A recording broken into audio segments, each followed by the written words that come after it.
Whether you are listening, whether you are viewing, wherever you are, whether it's morning, whether it's afternoon, whether it's evening, I bring you greetings from my journey with Paula G. I am your host, Paula G, and I am so glad that you have chosen this time to spend with us. You know, I always say that time is precious. It is the one thing that you cannot get back. So for you to think it not robbery to spend this time with us is truly, truly appreciated. So greetings to each and every one of you who are tuning in for the first time. And for those of you who have chosen to continue to make this journey each and every week, we thank you so much for continuing on the journey. We also have to give love. We have to give a shout out to those who have chosen to be a part of this journey through their underwriting support. And that would be indeed our underwriters.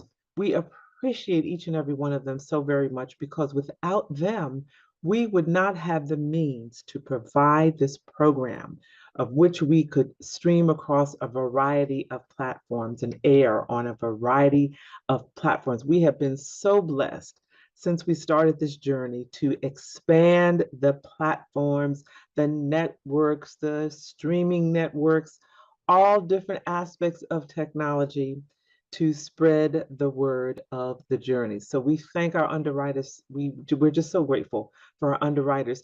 And if you're interested, if you have a business, you have a product, you have a service, you're looking for worldwide exposure, reach out to jerryvoicelive at gmail.com or Paula at paulagvoice.com. Put underwriting opportunities in the subject line, and we will be sure to follow up with you and have a discussion about how we can share our journey and you can share your business, product, or service with our audience. So we thank you all so much for that consideration. I also invite you to stay connected with me throughout all social media platforms. Paula G Voice, very simple across the board. Paula G Voice, as well as my website, paulagvoice.com, where you'll find my book, my courses, blogs with inspiration and motivation and encouragement and some tips on how you can juggle this journey called life while walking in the gifts and talents that God has given you. A radio show, a television show. If you missed the live broadcast, the streaming, you can go to my website and there are playlists there. And they're always being updated and there are changes that are being made there as well. So paulagvoice.com. Make sure you check us out. Like, share, subscribe. Y'all know the drill.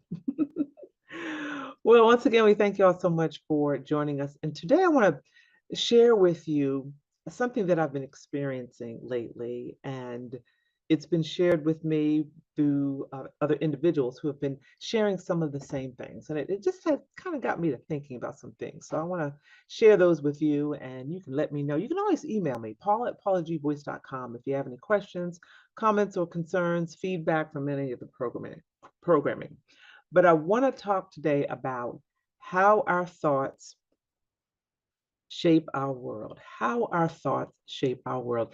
And when I was thinking of this topic, there were different things that came to mind, different experiences that I've had. So as of recent, I've been hearing a lot of what we call, for my particular age group, old school music. And with the technology now and how these songs and this music is streaming, sometimes you have the lyrics that will display across the screen while the music is playing if you're watching a video or what have you. And I don't know if y'all have had this experience, but you know that it might have been a song that you grew up on. Maybe it was more than one song. And you would sing along with it. You knew the lyrics, and maybe there was a part of the song you weren't quite sure what they were saying, or there was a part of a song where you thought you knew what they were saying. And you've been singing those lyrics all these years, only to find out that that's not actually what they were saying. Now, I don't want to cite any specifics because I don't want to, mention any particular artist.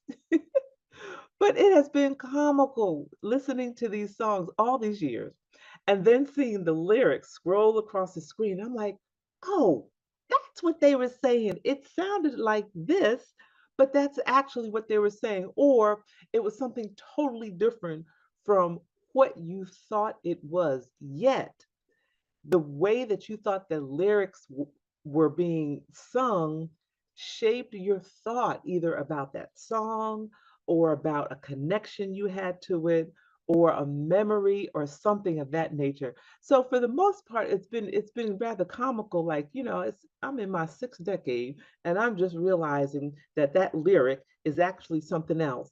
And all this time I was feeling a certain way about this song based on these lyrics. And now I'm looking at it differently because I'm like, okay, that's not actually what they were saying.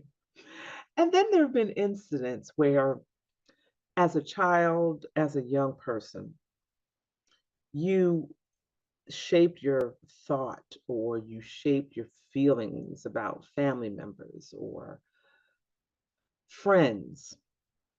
And now that you're in a different season, maybe you have had the opportunity to look back, maybe you've had the opportunity to have conversations with certain people. You're now finding that the situation, the circumstance, the thought, the feeling that you thought had been there all of these years actually was not the actual case as you've had these discussions.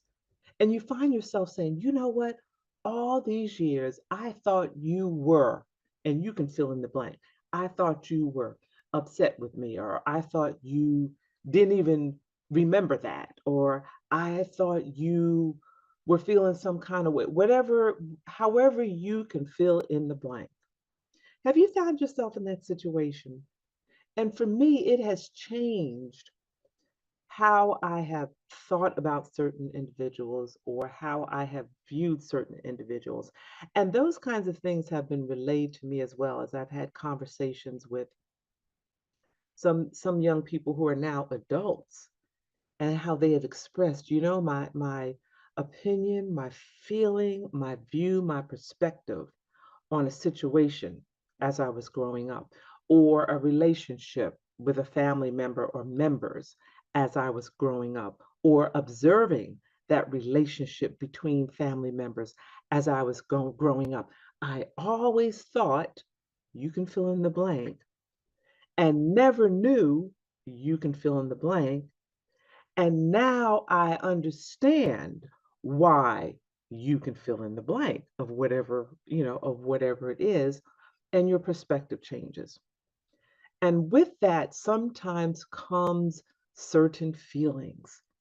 Sometimes it brings guilt upon the person that they now have a revelation.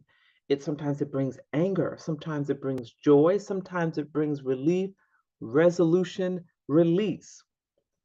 But whatever the situation is, however you fill in the blanks, it now leaves us in this season of our life with a different perspective, one that is perhaps more accurate than the one we have perceived all these years. So it got me to thinking of just how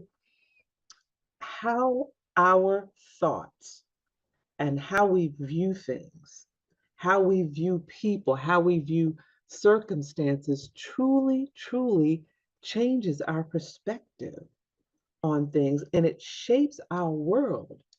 I remember reading about a story, and I can't recall if it was a devotional or part of a book, or I can't remember what it was. But it was a story about a young family, a husband and a wife and a little boy. He was an only child. And he cites an incident where he's an adult now, but as a little boy, maybe 6, 7, 8 years old, he created this art project in class at school for his mother and worked hard on it most of the school day.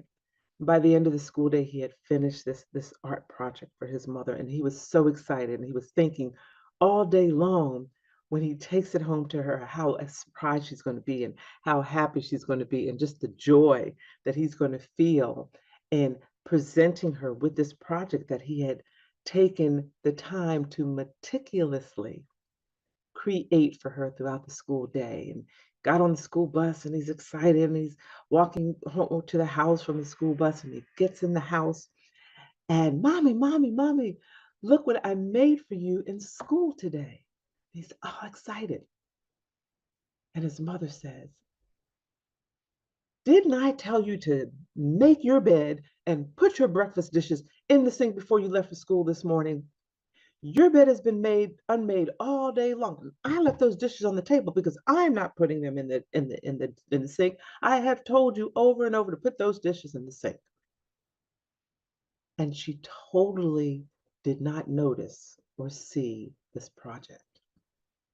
And those kinds of incidents happened throughout this young man's childhood. He would come home all excited with something. Maybe this time, if I share this with her, I show her that I got an A, or I won something at school, or I kicked the ball far, or whatever it was. You know how children come and they're sharing all of their little excitements throughout the day. But each time he was met with, didn't I tell you to do such and such? Oh, that's nice, but you should have done so and so. I've got to get ready for work. I've got to get dinner started.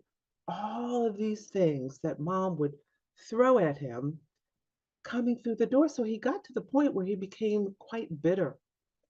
He just became quite bitter and closed in to himself. Yet he continued to try to seek his mother's attention. And as he got older, those efforts to seek her attention became negative. Every time he got in trouble at school, it was to the point where she had to come up to the school to pick him up. And even though she was upset, at least he was getting that attention. It was negative attention. And by that point, to him, negative attention was better than no attention at all. And throughout his young life, this manifested because he felt my mother doesn't love me. I'm a burden. She's always fussing. And I just can't seem to do anything right. And his behavior in trying to get his mother's attention over and over repeatedly wound up in frustration for him, to the point where he just felt unwanted. He felt worthless. He felt unloved. And he began to abuse drugs. He began to smoke. He began to drink. He became an alcoholic. He became a drug addict, got himself in trouble, juvenile, wound up in jail, all of these negative things. And throughout, his mother would be like, I just don't understand what is wrong with him. He's got a roof over his head, clothes on his back. We provide his needs for him. I just don't get it. I don't understand why he has had a lifetime of trouble. And in one incident where he was released from jail, and he was found himself at his mother's home. And by this time, I believe the father had passed away. By this time, I believe the father had passed away. And the mom was sitting there, and I think they were sitting at the table, and she says, I just don't understand you. Your father and I provided for you. You had a roof over your head. You never went without. I don't understand why you have this lifetime of making these bad choices. And through his rehabilitation, he had gained a bit of counseling and therapy. And through the counseling and through the therapy, he was able to peel back those layers. You all have heard me talk about peeling back those layers and get to the core of his behavior. And the core of his behavior was the hunger for his mother's love, the hunger for his mother's attention. And he began to share this with her, how he always felt unwanted, unloved, uncared for, and he would try to get her attention through positive means. And when that didn't come to fruition, he then resorted to negative means. And he just wanted his mother to love him, to notice him, to pay attention, to love on him, to give him positive accolades, to let him know how wonderful and precious he was. And as he was sharing this, tears started streaming from his mother's face. And she started to cry. And he couldn't understand the tears. He couldn't understand why his mother was crying. And she began to share with him why she was crying. We're going to take a quick break. And when we come back after the break, I'm going to share with you the rest of the conversation between mother and son. So stay tuned for a few messages, and we, if I can talk, We'll be back in a moment.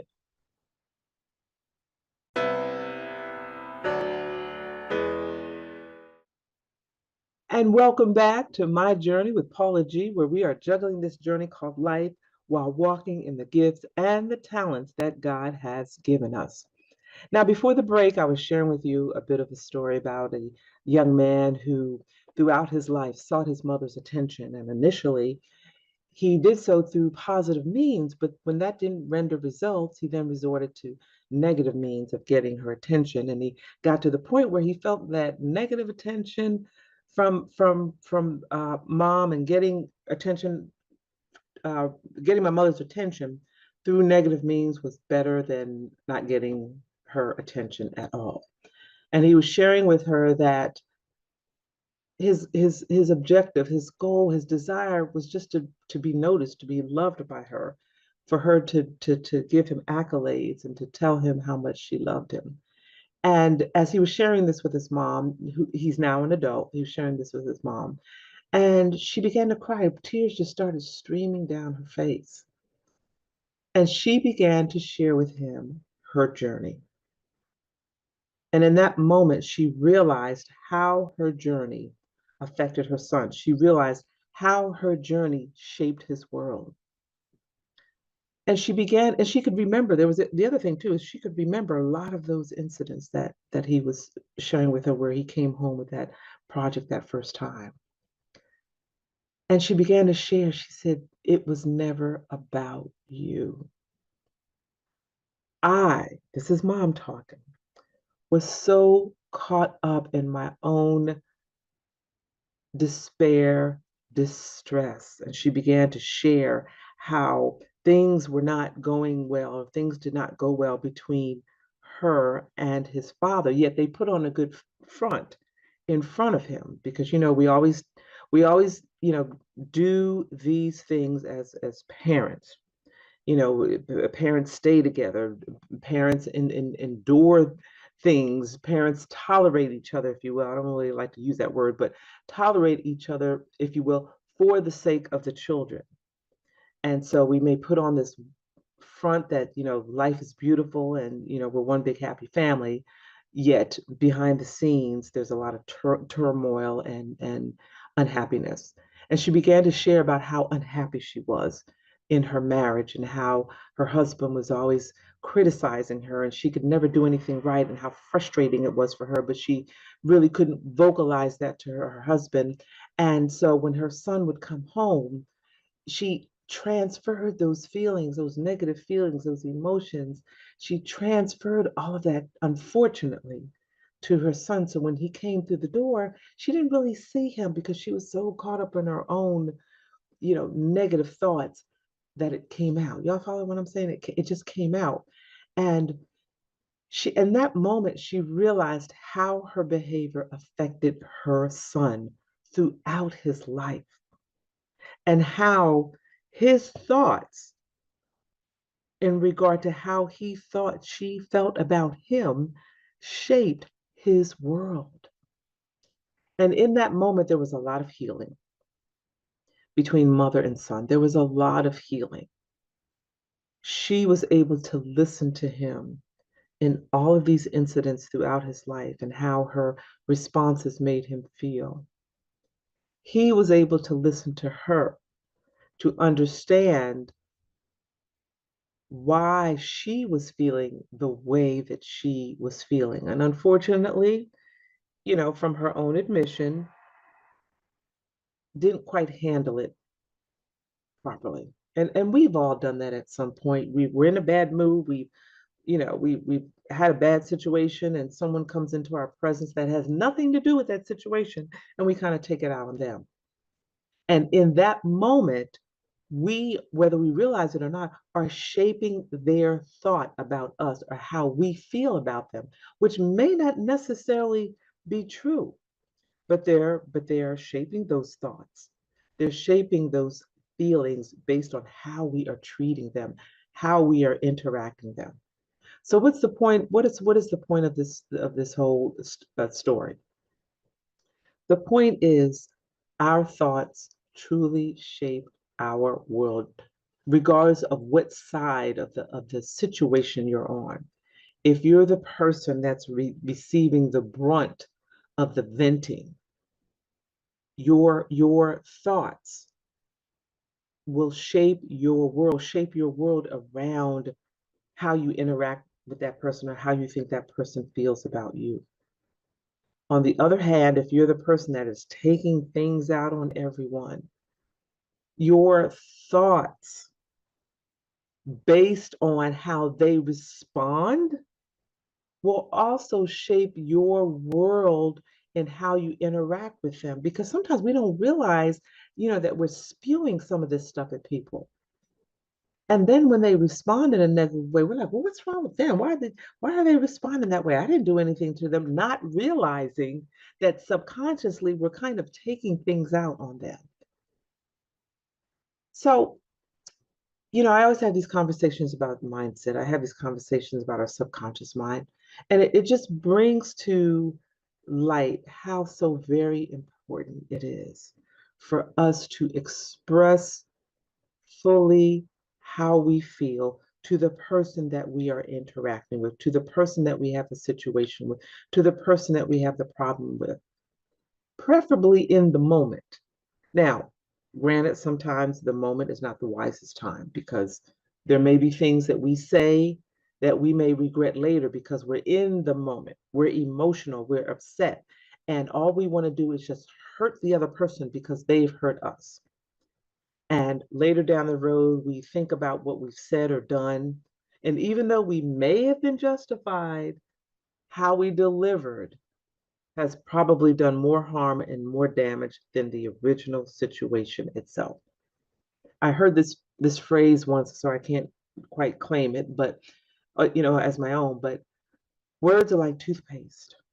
We can squeeze them out, but we can't take them back.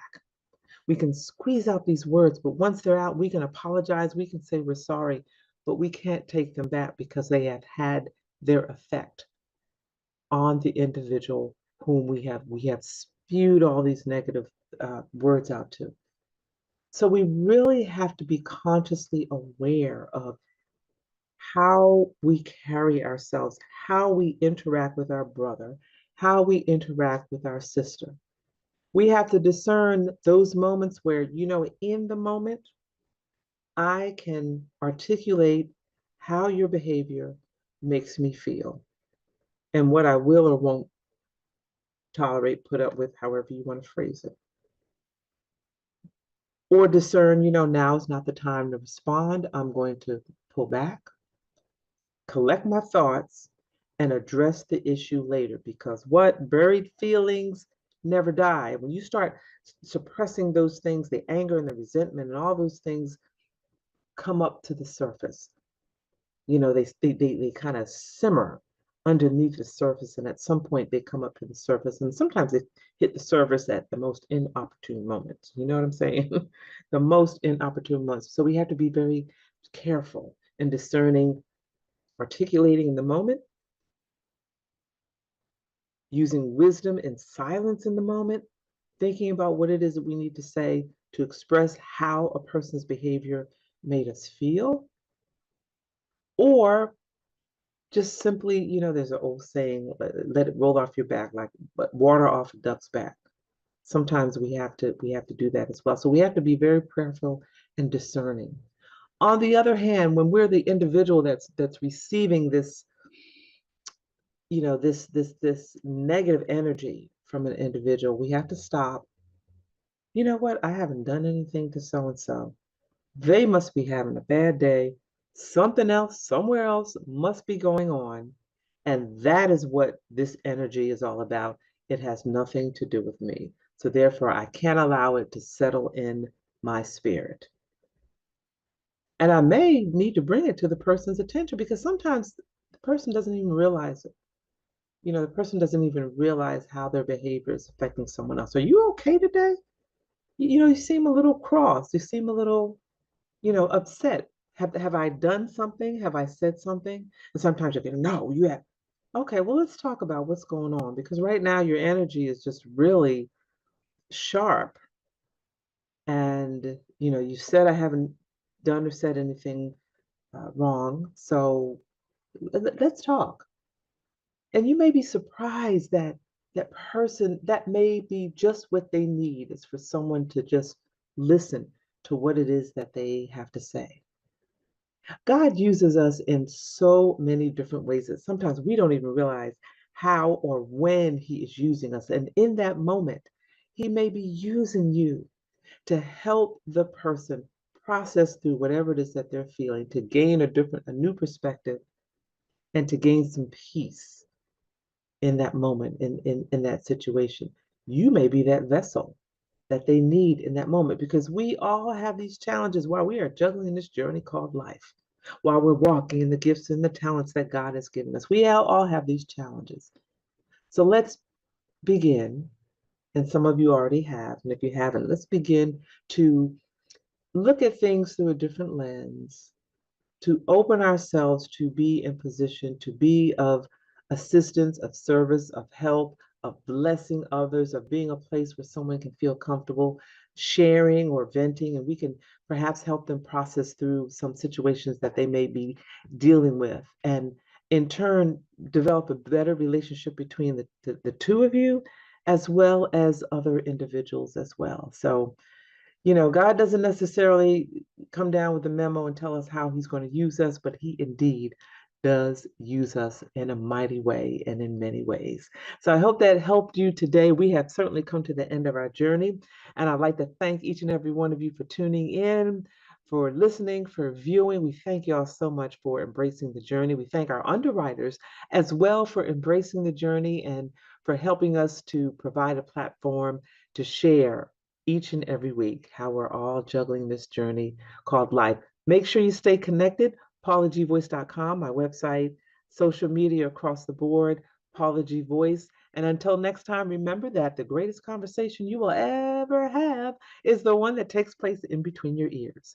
What are you speaking to yourself? Is God a part of that conversation? And are you listening to His still small voice? Until next time, ladies and gentlemen, embrace the journey.